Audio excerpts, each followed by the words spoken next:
एक राजा था। उसने एक सपना देखा।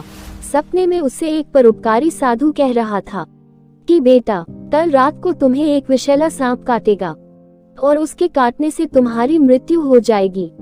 वह सर्प अमुक पेड़ की जड़ में रहता है। वह तुमसे पूर्व जन्म की शत्रुता का बदला लेना चाहता है।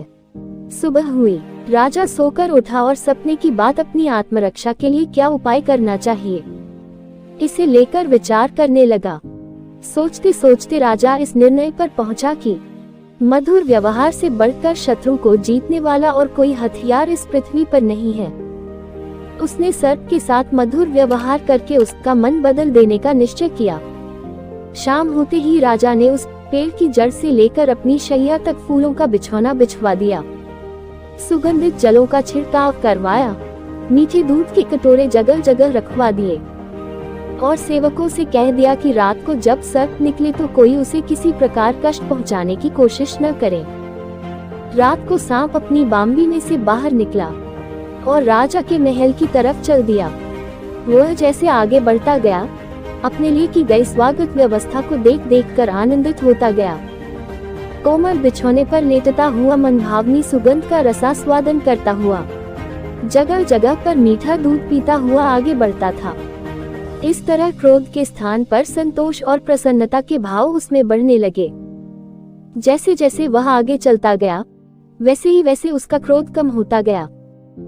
राजमहल में जब वह प्रवेश करने लगा तो देखा कि प्रहरी और द्वारपाल सशस्त्र खड़े हैं, परंतु उसे जरा भी हानि पहुंचाने की चेष्टा नहीं करते।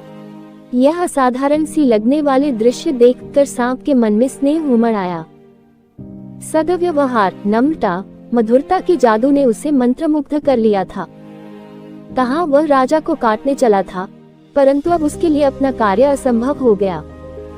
हानि पहुंचाने के लिए आने वाले शत्रु के साथ जिसका ऐसा मधुर व्यवहार है, उस धर्मात्मा राजा को काटूं तो किस प्रकार काटूं? यह प्रश्न के चलते वह दुविधा में पड़ गया।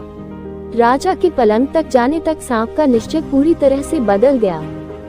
उधर समय से कुछ देर बाद सांप राजा के शयन कक्ष में पहुंचा।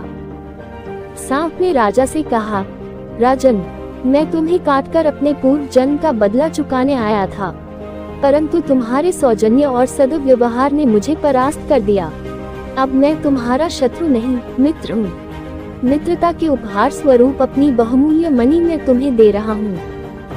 लो, इसे अपने पास रखो। इतना कहकर और मणि राजा के सामने रखकर सांप चला गया। शिक्षा, यह महज कहानी नहीं, जीवन की सच्चाई है। अच्छा व्यवहार कठिन से कठिन कार्यों को सरल बनाने का उपाय रखता है।